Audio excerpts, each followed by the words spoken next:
Hello दोस्तों, 12 अक्टूबर साल 1972 south America के इरगाबो देश से छोटा सा चार्टर्ड प्लेन टेक ऑफ करता है।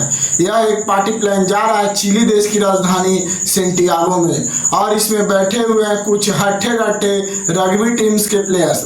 हवाई जहाज में टोटल 45 पैसेंजर हैं, तो इनमें प्लेयर्स के कुछ फैमिली और फ्रेंड्स भी साथ में आए हुए हैं।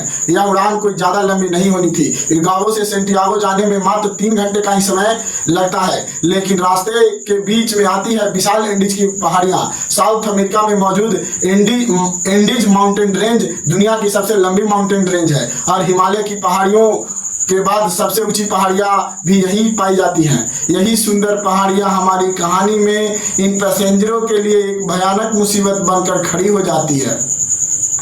यह कहानी है 12 अक्टूबर के उस दिन पहाड़ियों में तूफान आता है जिसकी वजह से प्लेन आगे नहीं जा पाता और एयर ट्रैफिक कंट्रोलर डिसाइड करते हैं कि वे रास्ते में ही रुक जाएंगे और अगले दिन दोबारा से उड़ने की कोशिश करेंगे। अर्जेंटीना के मेंटोजा शहर में प्लेन को रात के लिए लैंड करवा दिया जाता है। अगले दिन 13 अक्टूबर यह विमान दोबारा से टेक ऑफ करता है। दोपहर के 2:18 पर पायलट ने देखा था कि मौसम साफ हो गया है, तो अगले 1 घंटे तक सफर काफी सुहाना रहता है और 3:21 पर वो प्लेन को ऊपर की तरफ मोड़ने की कोशिश करते हैं। एयरक्राफ्ट का ग्राउंड कोलिजन अलार्म बड़ी तेजी से बजने लगता है। पायलट्स मैक्सिमम पावर लगा रहे हैं अल्टीट्यूड गेन करने के लिए, उस पहाड़ी के ऊपर से बचकर निकलने के लिए, लेकिन अब शायद बहुत लेट हो चुका था। प्लेन का पीछे का हिस्सा पहाड़ी से टकरा जाता है और ऊपर जाते वक्त प्लेन का जो पूरा रियर पोर्शन था वो अलग हो जाता है। पीछे से 2 सीटर की रो इसके साथ उड़कर हवा में गायब हो गए। कुछ और सेकंड तक ये प्लेन ऊपर की ओर जाते रहता है और फिर अचानक से नीचे गिरने लगता है। कुछ ही सेकंड बाद एक और कोलिजन के कारण प्लेन का लेफ्ट विंग टूट जाता है। कुछ और पैसेंजर प्लेन से बाहर उड़कर नीचे गिर जाते हैं और अब प्लेन में सिर्फ फ्रंट पोर्शन बचा था। वह सीधा ग्लेशियर की एक ढलान में गिरता है। 350 किलोमीटर प्रति घंटे की स्पीड से इस ग्लेशियर के स्लाइड कर रहा था। 700 मीटर नीचे आकर फाइनली एक लास्ट टक्कर होती है। प्लेन में सब कुछ तहस नहस हो गया। जो पैसेंजर सीटें भी थी वह प्लेन के बेस से निकलकर बाहर आ जाती है। प्लेन का कॉकपिट पूरी तरह क्रैश हो जाता है और दोनों पायलट्स तुरंत मर जाते हैं। यह हवाई जहाज अब एंडीज की किसी अनजान पहाड़ियों पर 3570 मीटर की हाइट पर टूटा हुआ पड़ा है। हैरानी की बात यह है कि प्लेन में बैठे 45 लोगों में से मात्र 33 लोग अभी जिंदा हैं। इस क्रैश को सरवाइव कर गए हैं किसी तरीके से। बस प्रॉब्लम यह है कि इनमें से कई लोग जख्मी हैं। कोई नहीं जानता कि यह यहाँ पर आकर फंसे हुए हैं। पता चलता है कि यह प्लेन अपने फ्लाइट रूट से 80 किलोमीटर भटक चुका था और यह सर्वाइवल की दर्दनाक कहानी तो बस अभी शुरू हुई है। आप लोग इस वक्त इमेजिन कर सकते हैं इस सर्वाइवल के आगे हुआ क्या। यह दिल दहला देने वाली कहानी इरगेब के एयरफोर्स फ्लाइट 571 की है और जानेंगे कि आज इस वीडियो में इस क्रैश के एकदम बाद 2 सर्वाइवल ऐसी थे जिन्हें ज्यादा चोट नहीं पहुंची थी। पहले थे 19 साल के रॉबर्ट कनेसा और दूसरे थे 20 साल के गुस्तावो जर्विनो थे। दोनों लड़के मेडिकल के भी स्टूडेंट थे। ये तुरंत काम पर लग जाते हैं। ये देखते हैं कि कौन कौन जिंदा बचा है और कैसे घायल लोगों की मदद की जा सकती है।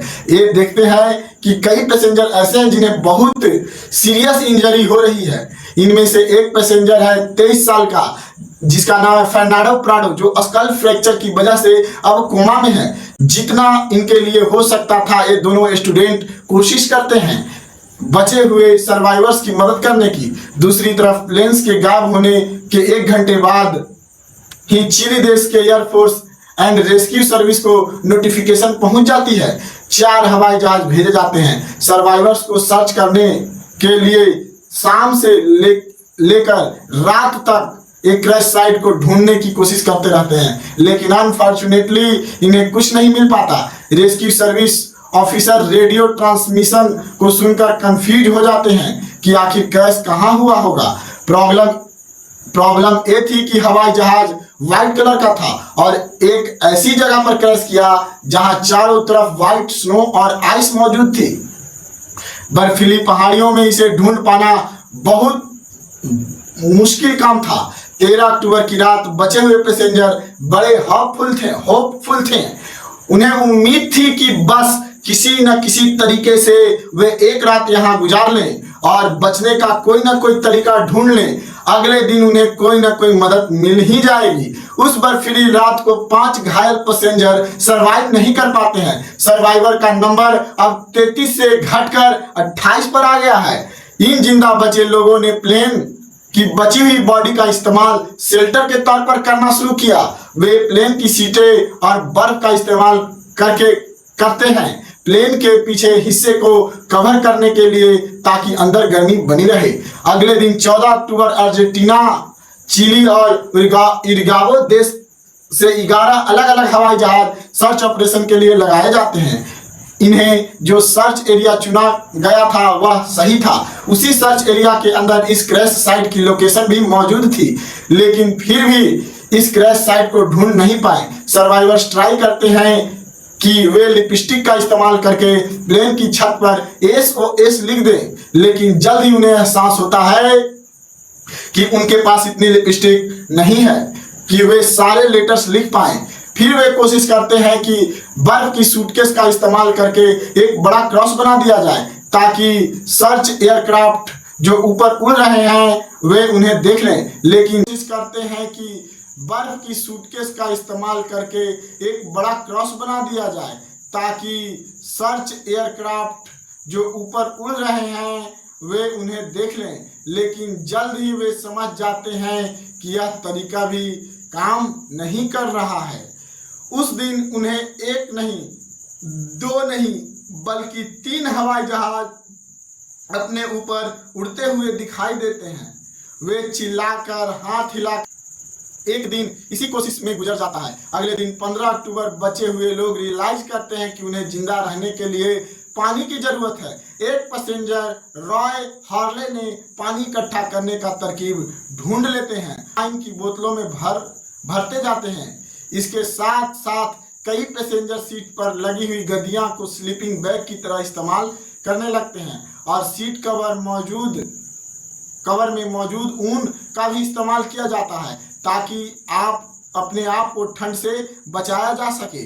अगले दिन 16 अक्टूबर क्रैश के 3 दिन बाद फर्नांडो प्राडो जाग जाते हैं अपने कोमा से। जैसे ही उन्हें होश आता है, उन्हें दिखता है कि उनकी मां इस क्रैश में मारी जा चुकी हैं और उनकी 19 साल की प्राडो अपनी बहन को जिंदा रखने की पूरी कोशिश करते हैं। उनके लिए खाना और पानी लेकर आते हैं, लेकिन दिन प्रतिदिन उनकी हालत बिगड़ती जाती है। क्रैश के 8 दिन बाद उनकी बहन भी गंभीर अंदरूनी चोटों के कारण अपनी जान गंवा देती हैं। ऐसे हादसे हमें याद दिलाता है कि जिंदगी कितनी अनप्रेडिक्टेबल है। हम नहीं जानते कि कितनी लंबी उम्र हम जिएंगे। इसलिए कहा जाता है कि हर व्यक्ति को अपनी जिंदगी में हर दिन हर पल खुलकर जीना चाहिए, क्योंकि वक्त का पता नहीं चलता कि कल हो या न हो। लेकिन यह सवाल यहाँ यह भी है कि यह कैसे किया जाए। अपनी रोजमर्रा की जिंदगी में कामकाज की व्यवस्था में कैसे अपनी मनपसंद चीजों के लिए टाइम निकाला जाए और एंजॉयमेंट किया जाए। इसी चीज को हम लोग अपनी जिंदगी में अच्छी तरह से इंजॉयमेंट कर सकते हैं। तो चलिए हम लोग कहानी पर चलते हैं। इनमें से ज्यादातर पैसेंजर ऐसे लोग थे जो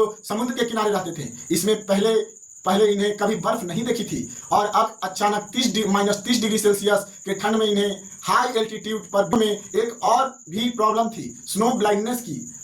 सूरज की अल्ट्रा वायलेट रेंज पहाड़ियों पर मौजूद बर्फ से स्नो में रिफ्लेक्ट करती थी, तो इसे अपनी आंख डैमेज हो सकती है। इसे स्नो ब्लाइंडनेस कहा जाता है। इस सर्वाइवर के पास टोटल में से मात्र 3 लोग पैसेंजर के पास सन ग्लासेस थे। 21 अक्टूबर क्रैश साइट के 8 दिन बाद सर्च एंड रेस्क्यू टीम अपने हाथ खड़े कर देती है। उन्हें लगता है कि 8 दिन में किसी सर्वाइवर्स का कुछ अता पता नहीं मिला तो कोई शायद नहीं बचा है। अब इस सर्च ऑपरेशन को कंटिन्यू रखने का बहुत कम चांस है, क्योंकि इतने दिन बाद कोई जिंदा बचा होगा यह मुश्किल।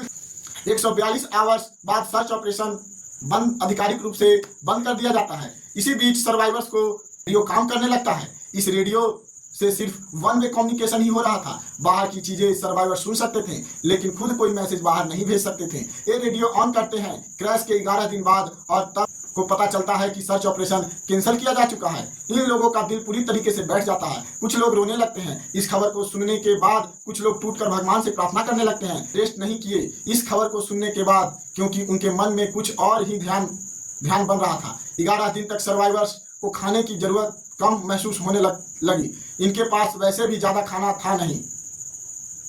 में 5 चॉकलेट वार्स थे। एक दिन में कुछ बिस्किट क्रश के कुछ दिन बाद पहाड़ी ने तो एक चॉकलेट कवर मूंगफली को 3 दिन तक खाया। सिर्फ एक मूंगफली के दाने को लेकर इस हद तक स्कैनिंग करना काफी नहीं था, क्योंकि खाना अब बिल्कुल खत्म होने लगा था। 3800 मीटर की हाइट पर यहाँ कोई पेड़ पौधे नहीं थे, ना कोई जानवर था जिन्हें मारकर खाया जा सके। 11 दिन तक खाना पूरी तरीके से खत्म था और कुछ लोग ने प्लेन के कुछ पार्ट को खाने की कोशिश करी, जैसे सीट के अंदर लगे कॉटन का और सीट पर लगे लेदर को खाने की कोशिश करी, लेकिन इससे वे और बीमार पड़ गए। ऐसी सिचुएशन में जब भूख से मरने की अलावा और कोई ऑप्शन नहीं बचा था, तो इन सर्वाइवर्स ने कुछ ऐसा किया जिसे सुनकर आपके होश उड़ जाएंगे। इन्होंने डिसाइड किया कि जिंदा रहने के लिए अपने दोस्तों और परिवार के सदस्यों की मुर्दा बॉडीज को खाने के अलावा और कोई रास्ता नहीं है। यह फैसला लेना बिल्कुल भी आसान नहीं था, क्योंकि ज्यादातर लोग जो मर गए थे इस ग्रुप में वह दोस्त या क्लासमेट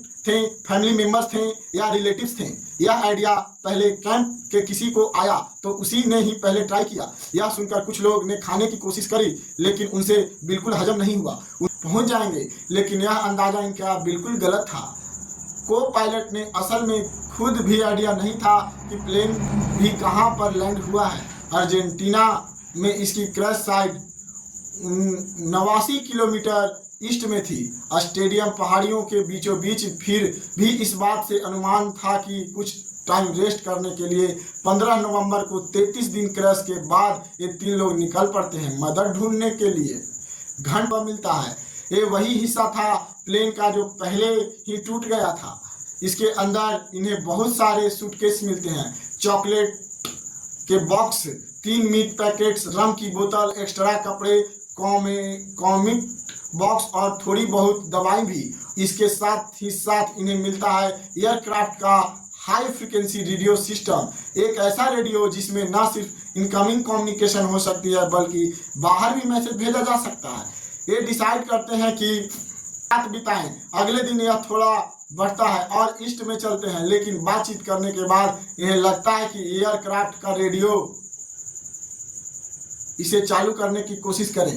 शायद हम हवाई जहाज से बैटरियां निकालकर मेन बॉडी से जोड़ें, फिर इस रेडियो को चालू करने की कोशिश करें। फिर हम बाहर अपनी सर्वाइवर्स कॉल भेजें। भारी थी, इन्हें पास से कैरी करके प्लेन के मेन बॉडी के पास तक ले जाना संभव नहीं था, इसलिए डिसाइड किया कि इसे यहीं से चालू करने की कोशिश करते हैं।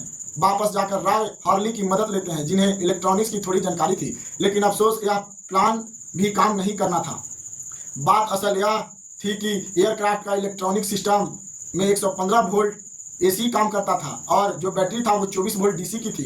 इन्होंने 7 दिसंबर था, 2 महीने पूरे हो चुके थे उस दिन जिस दिन से यह क्रैश हुआ था। यह 3 बहादुर आदमी कनेसा निकल पड़ते हैं, बिना किसी माउंटेन ड्यू गियर ग्लेशियर पर क्लाइंब करते हुए ओपनिंग साइड विंग वेस्ट की दिशा की ओर आगे बढ़ते हैं। मतलब था कि इन्हें पहले पहाड़ी के ऊपर जाना होगा। ऊपर जाने से पहले इन्हें भी लगा था कि सिर्फ कुछ किलोमीटर ही दूर है, तो इन्हें उम्मीद थी कि 3 दिन के अंदर चलकर मदद ढूंढ लेंगे। तो इन्हें सिर्फ 3 दिन की मीट सप्लाई पैक करी थी। पराडे ठंड से बचने के लिए 3 लेयर एक के ऊपर एक पहने थे। अपनी टी शर्ट के ऊपर 3 स्वेटर्स और जैकेट पहने थे। पैरों पर उन्होंने 4 पेयर सॉक्स पहनी थी। उसके ऊपर एक प्लास्टिक शॉपिंग बैग भी लगाया था। ठंड की इतनी बुरी हालत थी कि इनके पास कोई टेक्निकल गियर नहीं था और ना ही कोई रस्सी थी, कोई कंपास भी नहीं था और ना ही कोई क्लाइंबिंग एक्सपीरियंस था। इतनी हाइट पर हवा भी काफ़ी पतली हो जाती है, ऑक्सीजन की कमी महसूस होने लगती है, लेकिन इसके बावजूद भी ये लोग आगे बढ़ते रहते हैं। पहाड़ियों की ओर इन्होंने स्विच करके जो अपना स्लीपिंग बैग बनाया था वह काम आता है। दिन में या धीरे धीरे कदम बढ़ाते हैं, आगे बढ़ते हैं। तीनों उस एक स्लीपिंग बैग में एक दूसरे से सटकर तनकर करीब रह सके उतनी नजदीकी से रहते। ये तीनों एक ही स्लीपिंग बैग में चिपक कर सोते थे और सुबह होते ही ये चलना शुरू करते थे। धीरे धीरे कदम मिलाकर आगे बढ़ते रहे। दूसरा दिन आया, तीसरा दिन आया, चौथा दिन आया। अब इन्हें रियलाइज होने लगा कि अब इनके पास खाना भी जो लेकर आए थे वो धीरे धीरे खत्म होने लगी थी। अब इन्हें पता चला कि अब इनमें से किसी एक को वापस मुड़कर क्रैश साइट पर जाना पड़ेगा। बचे हुए 2 लोग आगे बढ़ेंगे ताकि खाने की कम से कम ज़रूरत पड़े। 15 दिसंबर को विंसेंट अपना रास्ता वापस ले लेते हैं तो वे आसान रास्ता होता है क्योंकि यह सारा स्टेबल था। वह एयरक्राफ्ट की सीट की एक स्लेज की तरह इस्तेमाल करते हुए 1 घंटे के अंदर क्रैश साइट पर वापस पहुंच जाते हैं। इस पहाड़ी को चढ़ने में इन्हें 3 दिन लगे थे और सिर्फ 1 घंटे में यह वापस क्रैश साइट पर पहुंच गए। प्राडे और कनेसा पहाड़ चढ़ते रहते हैं। 3 घंटे बाद यह पहाड़ी की पीक पर पहुंचते हैं और इन्हें दिखता है कि चारों तरफ सिर्फ बाकी दूर दूर तक पहाड़ियां ही पहाड़ियां, आसपास बर्फीली पहाड़ियां के अलावा कुछ नहीं है। रास्ते बड़े मुश्किल से कोशिश करते हुए ढूंढने की कुछ नहीं मिला। आखिर फिर इन्हें वेस्टर्न होरिजन में इन्हें दिखाई देता है कि 2 पहाड़ियों की चोटी है जहां पर बर्फ नहीं है।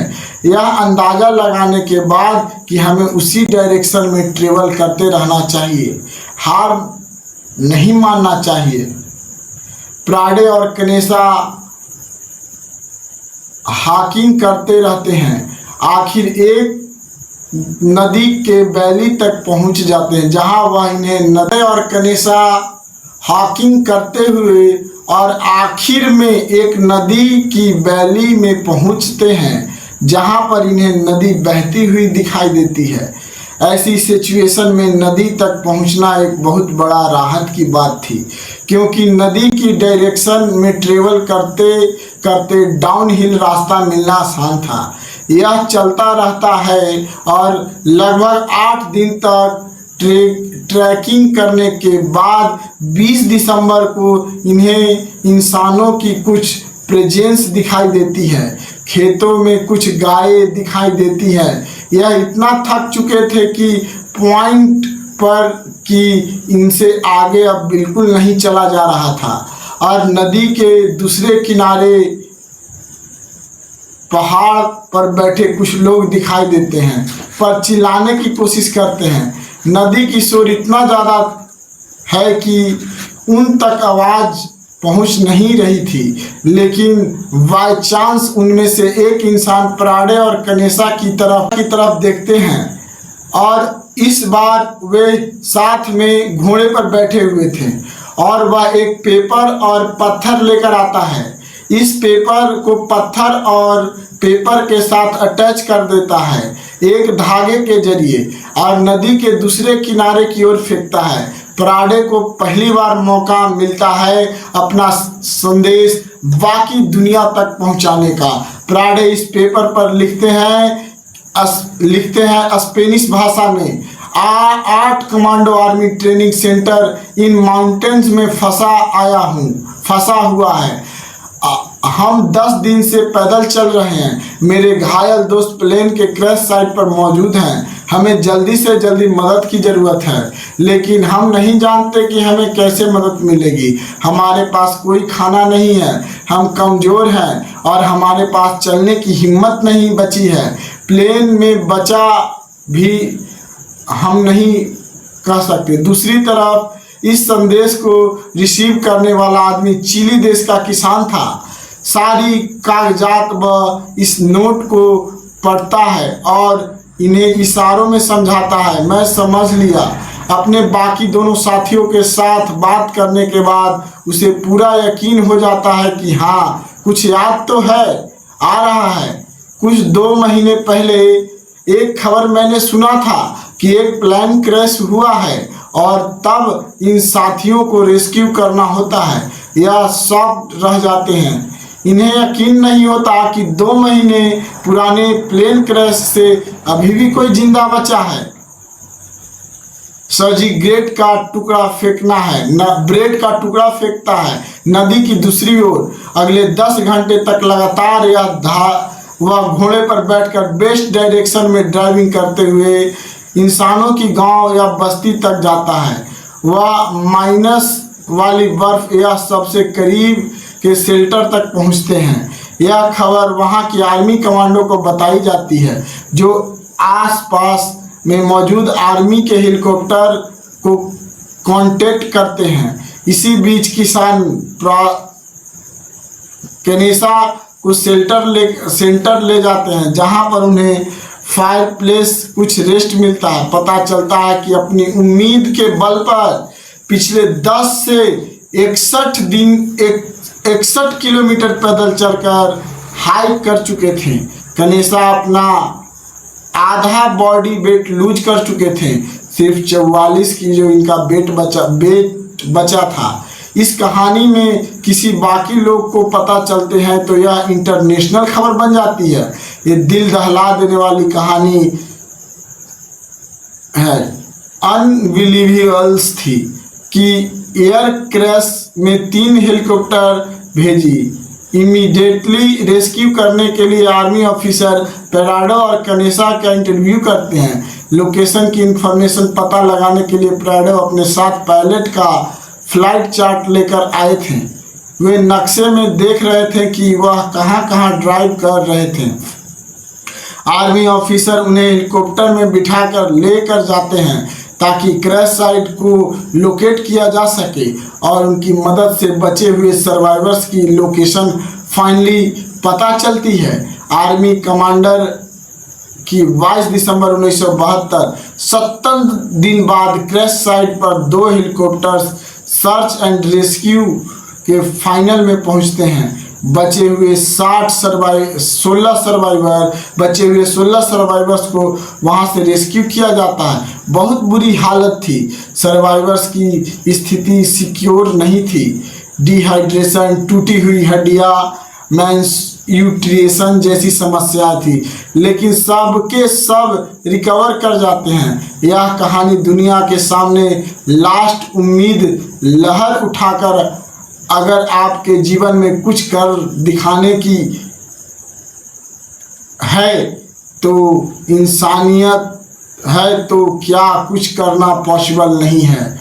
आप चाहे तो ऐसी चीज कभी भी कर सकते हैं। इस दुनिया में अगर उम्मीद है और आपके बाजुओं में दम है और हौसला है तो इस दुनिया में कुछ भी हासिल किया जा सकता है। बस आपको उम्मीद रखना पड़ेगा, आपको हिम्मत नहीं हारना पड़ेगा। यह कहानी हमें यह सिखाती है कि कोई भी परिस्थिति हो जाए, व्यक्ति को उम्मीद नहीं छोड़ना चाहिए, और जो उम्मीद अगर बरकरार जिसका रहता है वो असंभव को भी संभव बना देता है। तब तक के लिए जय हिंद, वंदे मातरम।